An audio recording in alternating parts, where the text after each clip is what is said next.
Live from our 7 Tasmania studios, your nightly news with Kim Miller begins now. Good evening. Tas Networks has offered a significant pay bump to fed-up line workers, but the electrical union plans to shut it down. Wild weather paused industrial action today, but the pay fight is far from over. Tas Networks powering ahead with a fresh pay deal for its workers. We have tripled the lump sum payment now to $6,000 that we're making in year one, plus a 7% increase. That offer guaranteeing a minimum 14% increase over 3 years. But the union says it's not enough. It's basically a $5.5 million bribe to potentially try and get people to vote for this agreement. Instead, it's looking for a separate claim for 400 of its 900 workers, which it says divides pay more fairly. The increase to the base rate, if I'm just talking about a lines person, is about 7%. We are very much middle of the pack, and there is not a substantial difference between us and similar industries. It follows a last-minute pause on industrial action, with line workers needed to attend outages caused by wild weather. The union agreeing to only attend emergency work, including at hospitals and nursing homes. But for some, it's too little, too late. Lost the entire contents of my freezer and my fridge. I've had to manage just like everybody else with no lights, no ability to do anything. And the question remains, has the Energy Minister gone with the wind? Nick Duigan not in attendance for today's proceedings. I know our Minister is absolutely watching, having input in to these negotiations. But as the winds get stronger, so do the union's calls. The parties will meet weekly from now on. For more on the wild weather, we're joined by Ruby Cairns. And Ruby, the SES had warned winds would lash Tasmania, and they have. How bad has it been? Kim, as expected, we've seen thousands without power thanks to outages across the state. Authorities have also warned of more destructive winds and rain over coming days. The SES has already begun to receive requests for assistance, and it expects more as wet soil and winds force trees to fall. The Gus also suspending the Bruny Island ferry for much of today and closing parks such as St David's in Hobart. We can expect winds to hit around 100 kilometres, with much of the state in the firing line, especially near Swansea and Orford. In terms of rainfall, there is more on the way, and the Bureau's issued a flood watch for the Tamar, Derwent and Huon rivers. Thunderstorms are also expected to develop tonight and tomorrow, so it is advised if you don't have the Tas Alert app, you might want to download it just to make sure you stay up to date with all the warnings. Kim. Good idea, and of course Murph will have an update later in the bulletin. The Premier is backing Michael Ferguson to stay on as Treasurer, a day after he stood down as Infrastructure Minister for his handling of the Spirit upgrades. Also for warning of a difficult state budget to be delivered in just over a fortnight.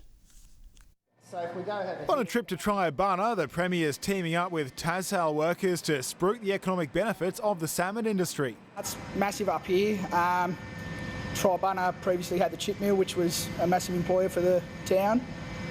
With that shutting down, there wasn't as much opportunity.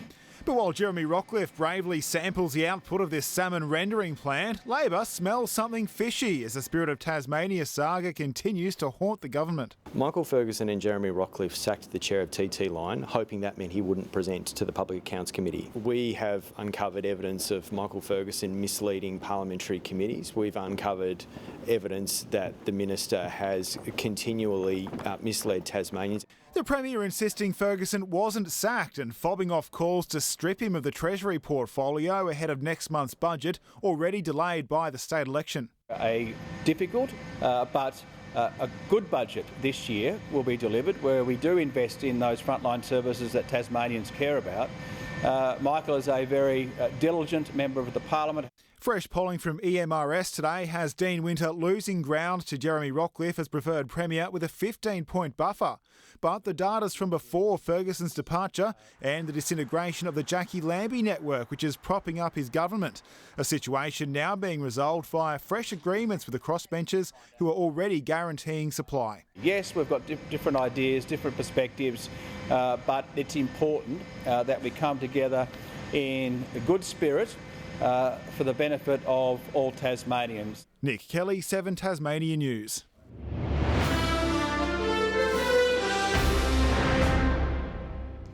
Burnie's City Council has come under fire, accused of rolling over to international dairy giant Saputo. The claims are rising as workers at the Northwest plant mark 3 months off the job, continuing their campaign for equal pay. Saputo! No go! Saputo! No go! Saputo! No go! A wage fight becoming all too familiar for fed-up Saputo workers. Spent most of my working life trying to build this place up, and now we're in a position where we feel like we're tearing it down, and that's not our intention. I don't want to be doing this. It's been 3 months since 24 cheese factory workers went on strike, yet they say they're still no closer to nutting out an agreement with the dairy giant. Their stubbornness not to even give a reason why. We're staying till it's concluded and fixed. Standing firm as they push for pay parity with interstate counterparts. Workers in Tasmania have just had enough. It's not 23.5% cheaper to live here. This is big business really putting profit before people. This is about greed. Saputo insists it's put forward a fair pay offer, adding the company has been waiting since June for the union to come back to the bargaining table. The bitter pay dispute also spilling out of the factory.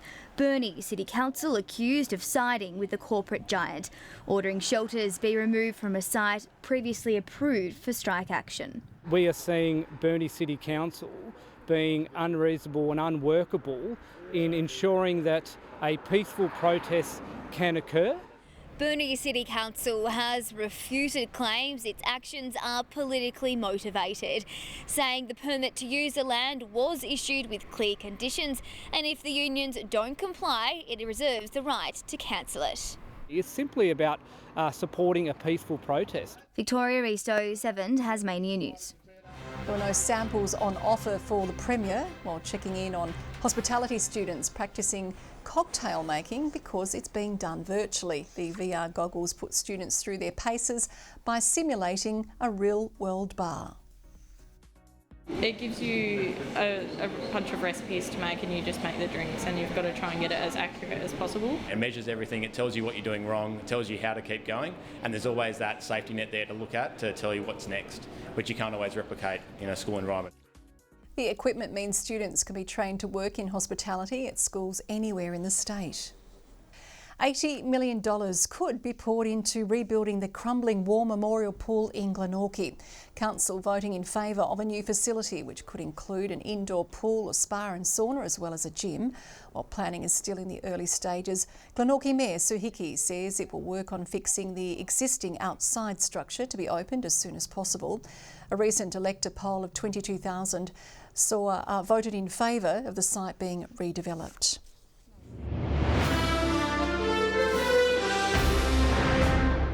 Hobart International winner Emma Navarro is through to the US Open's second round after a straight sets win over 13 seed Anna Blinkova this morning our time. Hours before the match, she was surprised by Hobart tournament boss Darren Sturgis with her Tassie silverware. So happy to be here now with the trophy, and it just feels really special to kind of put a cap on my first WTA title. The replica trophy has been on a tour of New York for the US Open. Top spot on the ladder may be out of reach, but the Northwest Grants women's side is vying for at least second place in the Premier League hockey this weekend. The side preparing to take on the Diamondbacks, using the momentum from their 5-1 win over Canterbury.